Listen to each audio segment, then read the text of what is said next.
Mandibles by Lionel Shriver, a book which is so burningly relevant, so painfully pertinent that I fear words might fail me in trying to adequately convey just how relevant and just how pertinent I think this book actually is. But Lionel Shriver, you may know as the author of We Need to Talk About Kevin, a very highly acclaimed novel which was adapted into a very highly acclaimed film, and a book which I myself have not actually read. Even though I do have it up here on my shelf, I have not read um, We Need to Talk About Kevin as of yet. Uh, but while you may know Lionel Shriver as the author of that book, you may not know her as the author of this book. But I am here to tell you today that that is a crying ass shame, because this book, The Mandibles, is something special. It is, in my humble or not so humble opinion, a real masterwork. And even though I have not read We Need to Talk About Kevin, or really anything else by Lionel Shriver, I think that The Mandibles may just be her masterpiece. That's right. I am saying that having read this book, and only this book by her. I feel as though The Mandibles may be hard to top in terms of her oeuvre.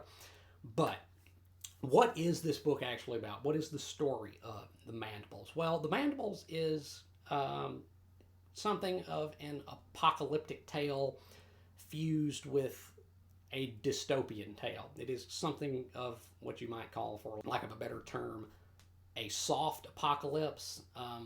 It fused again with a dystopian narrative, especially towards its ending.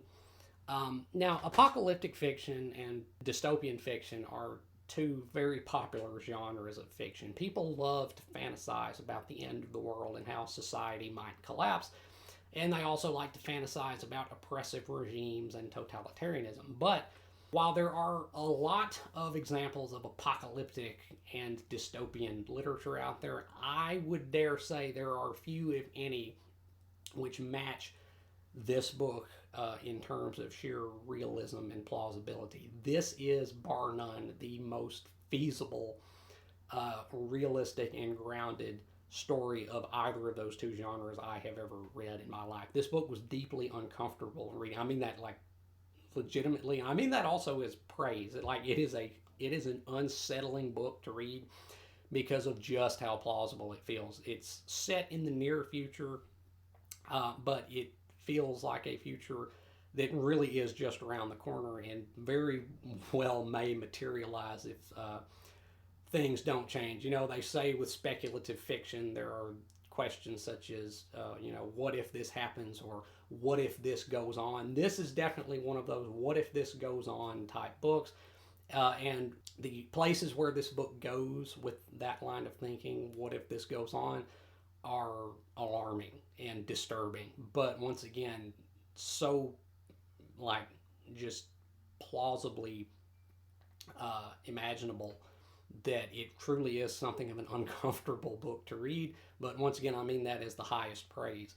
But anyway, so the story of the Mandibles is the story of the Mandibles. They are a family, an affluent family in the near future. Specifically, the subtitle of this book is The Mandibles, a Family 2029 to 2047. So very near future. Now, I'm not going to enumerate every character and dive into their personalities and everything, because this book has a kind of a sizable cast of characters. It has like 9 or 10 or 11 or 12 like main characters in it. It's a pretty sizable cast, and really it's just the story of this family surnamed Mandible in this near future America. So in the world of 2029 America in this book, America undergoes an economic crisis, and the rest of the world rallies together and creates an international currency called the Bancor. This is actually a term of Lord Keynes's. This book has a lot to say about Lord Keynes.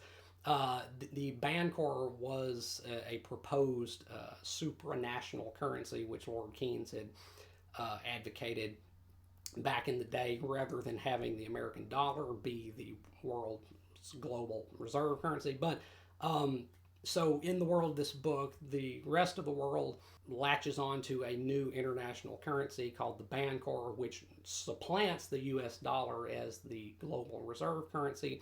And since America refuses to get on board, America is essentially excluded from global international trade.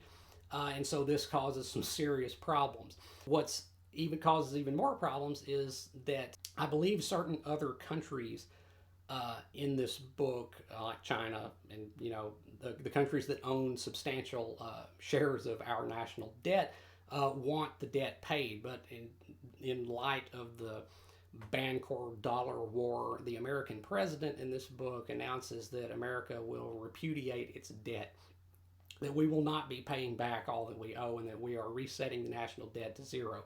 So what that means is that basically everyone in America who bought like T-bills and everything to fund the government through debt financing is now essentially bankrupt if they own substantial amounts of those, because those bills are now worthless, because America has basically reset the clock with its national debt and just thrown up its hands and said, F you shareholders, we're not paying anything. So now America is in a substantially worse position.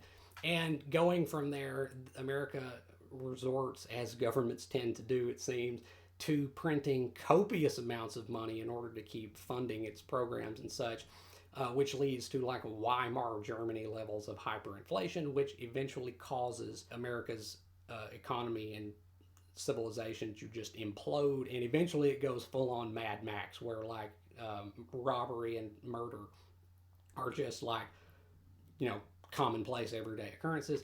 But the Mandible family is an affluent family at the onset of this narrative who quickly come to lose their affluence and have to scramble to survive in the wake of this economic devastation and ensuing depression, which are caused by these events. The main character of the book is named Willing. He is a teenage boy when the book opens, later a young man by the end of the book, and he is, again, the main character and also something of a mouthpiece, I think, for the author herself. But anyway, so that the whole like economic catastrophe and societal collapse occupies the majority of the book. Actually, that's the 2029 part of the book, which is this part. Then it goes to 2047, which is like the last third of the book, I guess. And this is where it goes full on dystopian. So the first part of the book is concerned with how America alienated herself from the rest of the global economy and fell apart and went full on Mad Max. And then that section ends with the Mandible clan, what is left of the Mandible clan, hoofing it to the farm owned by a relative of theirs who is like a doomsday prepper, as they scramble to stay alive as the world burns around them pretty much. And then it fast forwards from there to 2047. And this is where things get very, very chilling, or at least for me anyway. So in 2047, some of the Mandibles have died. Willing, the main character, has grown up. And now the America which they inhabit at this point in the narrative is a dystopia, but a very quiet dystopia, and one that feels legitimately, again, like the most realistic depiction of a dystopia that you could possibly imagine based on today's trends. So in 2047 America of this book, it is a totally cashless society. There is no more physical money. All currency is now digital. And the citizens of this America have to be microchipped to participate in the economy. It's some serious, like, if you're familiar with the beliefs of like fundamentalist evangelicals, it's some serious like Mark of the Beast type vibe going on here, where all the citizens have to receive a microchip implant in the base of their skull, which records and monitors all of their financial activity. It goes like full on like horror novel almost there towards the end. And of course, the citizens, in order to keep what's left of America going, the citizens are taxed at damn near 80%, which means that their jobs, their livelihoods are basically just like slave labor for the government. So yeah, not a happy America anymore. Not the land of the free anymore.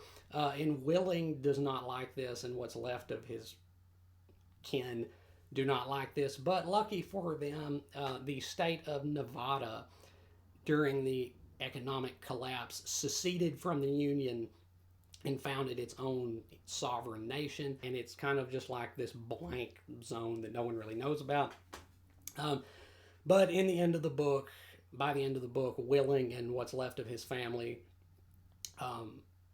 set up shop in Nevada. They flee the crumbling, overtaxed U.S., in which people have to be microchipped like guinea pigs to, buy and sell anything. And they go to Nevada, and even though it's hard to scrabble, it's a cutthroat world out there in Nevada. They set up shop and they found their future there. And that's how the book ends. So that is the Mandibles.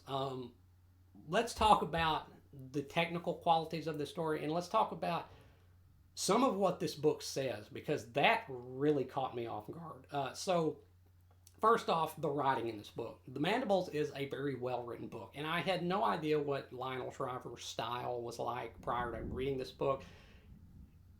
Excuse the sound if you hear that. It's kind of coming a thunderstorm outside, so if you hear any background noise, it's probably thunder. But anyway, Lionel Shriver's style I was unfamiliar with, because this is the first of her books that I've read.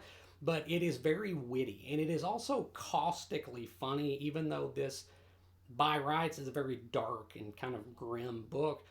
There is a bit of sardonic black humor to it, but it's dosed in just the right amount to where it makes it kind of walk a perfect tightrope tonally, to where there's some serious, like, heavy character drama, but yet there's also just enough comic relief that it kind of balances out. And it really is, a kind of a tonally pitch perfect book. But the actual prose is good. Lionel Shriver's writing is very witty. It's not like the most razzle dazzle type Nabokovian prose, you might say, but for what it is very well put together. She uses generally pretty mundane, day to day lingo to tell this story, but the way that she puts the things together, the metaphors that she makes, kind of the pictures that she paints, and kind of the remarks that she makes in this with the words, serves to lend to this story an element of wit, which is greatly appreciated, or at least so by me. Very wittily written book, and again, I don't really have anything to complain about with the writing, because it goes down easy, but again, there is some real skill and craftsmanship to it. So the prose overall is good. Now let's talk about the characters of this book. Like I said, the characters in the Mandibles are numerous. It's like a whole family, and kind of like an extended family of multiple generations. But the real marvelous thing about this is that all these characters pretty much are well developed, actually. And again, I was surprised that she was able to do that with such a large cast, but she was. The characters in this book are pretty well rendered. They're human. They're, if not always likable, at least always relatable. And that is, I suppose, the important thing. These characters feel very real. They feel very flesh and blood. I really don't have anything to complain about with the characters. It has quite a few, but they're rendered well, and like they really do come to life. And so, writing's good, characters good. Again, not much to complain about there. Now, as for the story, this book is once again the most realistic apocalyptic / dystopian work I have ever personally read. Like, this feels like something disturbingly which could happen almost tomorrow. But what I did not expect when reading The Mandibles is just how based this book was. I did not expect for this book to be as based as it turned out to be, because this book is based. And the sentiments which this book espouses, albeit sometimes in a veiled and kind of indirect way, are nonetheless sentiments that I would never in a million years have expected an author of Shriver's caliber to endorse. But damn, was I surprised, because this book, once again, is just based all to hell. I was truly caught off guard by some of the things that this book says. So, first of all, the book deals largely with economic concerns. And if there is a weakness to this book, I suppose it might be that she has to put so much financial and economic information and jargon into these characters' mouths through their conversation. And it kind of can get maybe a little bit heavy handed at times, but by and large, she does actually do this quite well, as deftly as could be expected, I guess. But she takes such a critical look at governmental spending, a much more critical look than I think a lot of authors would be inclined to. She throws Lord Keynes's words up in his face a lot in this book. I was really caught off guard by that, like, that kind of Keynesian, never mind deficit spending, we owe it to ourselves. In the long run, we're all dead. Like that's particular, that line of Keynes's. In the long run, we're all dead. That kind of don't think about tomorrow, just spend, that type of mentality.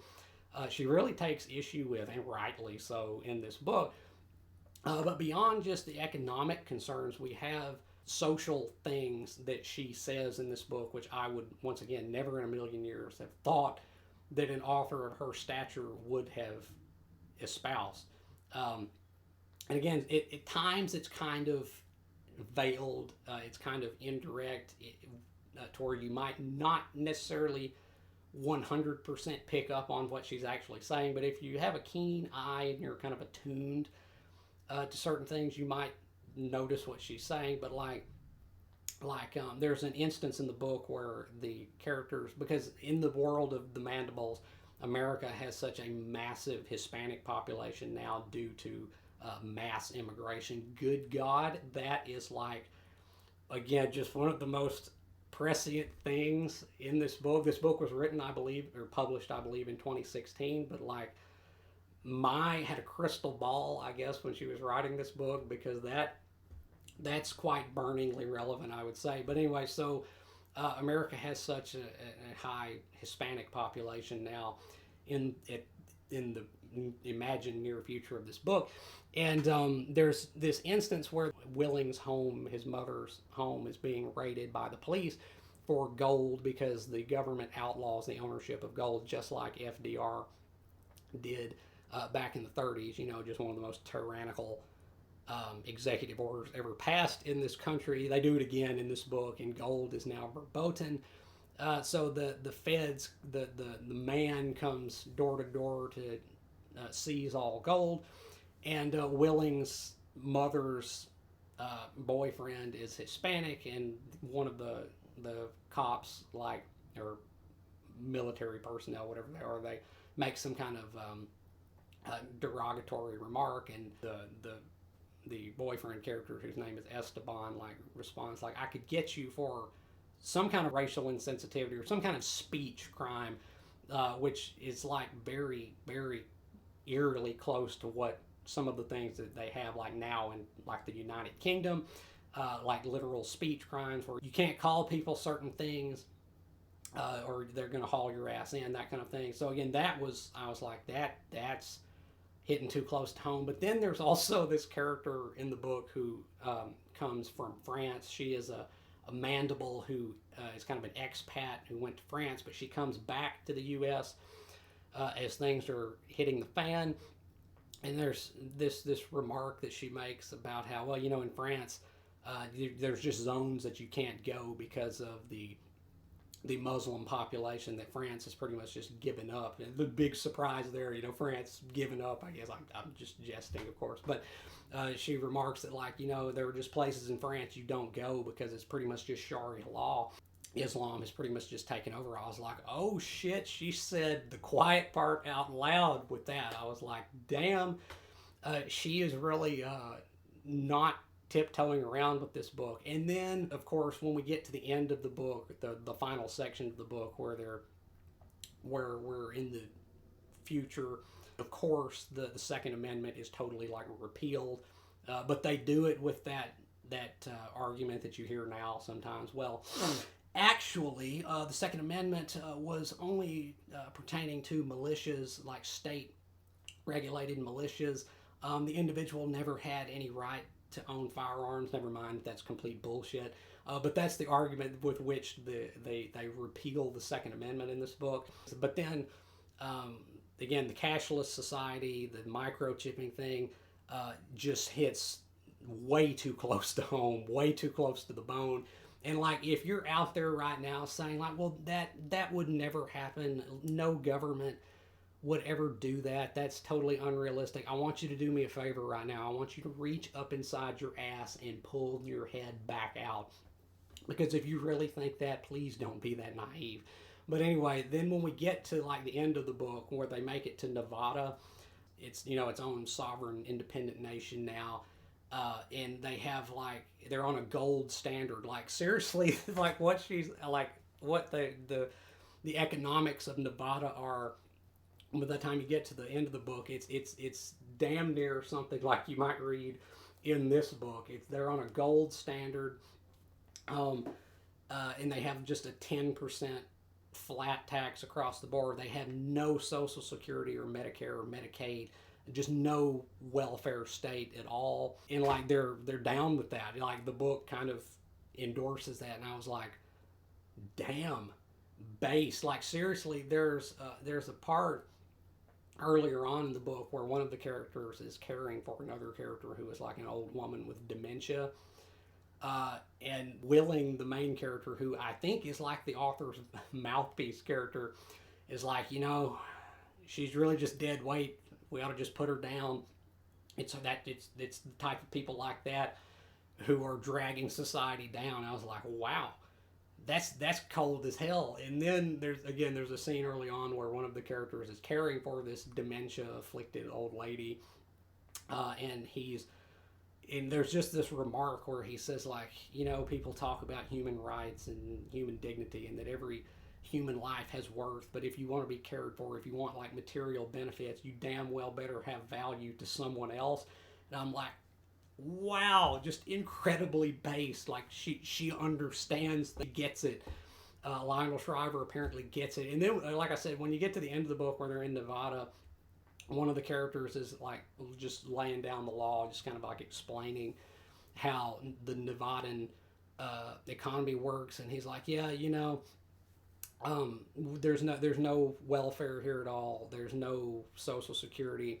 There's no Medicaid, Medicare. There's nothing. So like when you get to the point, when you get to the age where you can no longer support yourself, if you don't have somebody who's like personally willing to like support you and like foot your bill, then you know you're pretty much just gonna die. And then like they literally say, but truth be told, that may not be such a bad thing. And I was like, damn, that's based. I was like, shit, this book is just dropping all kinds of bombs in here that I, once again, would never in a million years have imagined that an author of this standing, of this stature, of this caliber would have the audacity to endorse, let alone to actually say.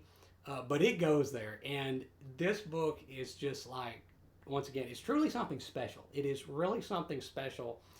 Not only because of that it goes places that, well, nearly no other book would probably go.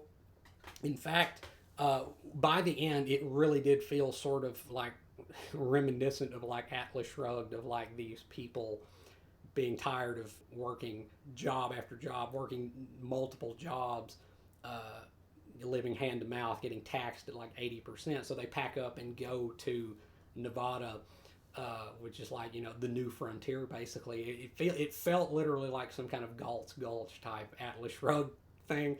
But again, it's not only because this book says such outre things and goes places that, again, nearly no other book or author would probably go. It's because the book is just such a well put together thing. It is not just um, ideologically unique, it is also just a fantastic work of literature. Even though it deals with a lot of uh, heady topics like economics and stuff, and even though it's debating things and saying things, it manages to do it largely not in the Ayn Rand type talking head thing where characters give 70-page speeches espousing whatever view. It's not like that. It's actually a very well put together book that is well written, populated with very human and very, if not always likable, always relatable characters, and a story which, once again, is so painfully pertinent to the world of today. As America is nearly $40 trillion in debt, and still spending like a mother too. And also with the rise of such economic theories as MMT, that only stands to get worse. Debt, never mind the debt, deficit spending is actually good. We can just print infinite money to cover it anyway. That type of mentality, that's kind of what this book is barking back against. But I freaking loved it. I freaking loved this book. So to rate The Mandibles by Lionel Shriver, I'm going to give this book an A. I was impressed not only with the level of audacity which it displays, but I was also impressed, of course, by the craftsmanship and the skill which was put into it, because it is a very, very, very well crafted book.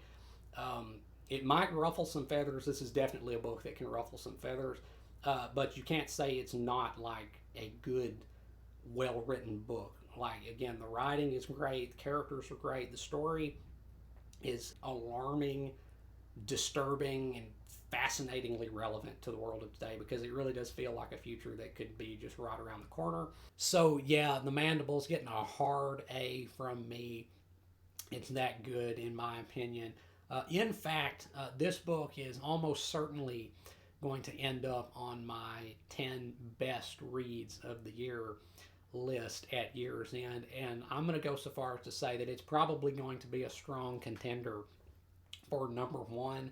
I just loved it that much, and more than that, even if you were to ask me what I thought the best works of literature of the 21st century so far are, the Mandibles would definitely be on there. Now, of course, the best work of literature or works of this century to date are Cormac McCarthy's The Passenger and Stella Maris. Those are at the very top. But The Mandibles would definitely be on the list, or at least on my list, because this book is just that outstanding, I think. It is truly something special, I can say that, I think, if nothing else. So, yeah, The Mandibles by Lionel Shriver. Have you read The Mandibles? If you have, let me know down in the comments what you thought about the book, whether you have agreed or disagreed with anything I've said about it here today. And if you haven't read The Mandibles, I could strongly recommend this book. It is a really fascinating book just because of how realistic it actually is in terms of its apocalyptic and dystopic themes. But also, it's just a really great book, populated by some really great characters, and it's also just audacious as well. It's daring, and I can admire that. So yeah, I definitely could recommend this. This would get a strong recommendation from me. And as always, if you have enjoyed anything you've seen or heard here today, remember to hit that like button and subscribe. I would really appreciate it. And until next time, peace.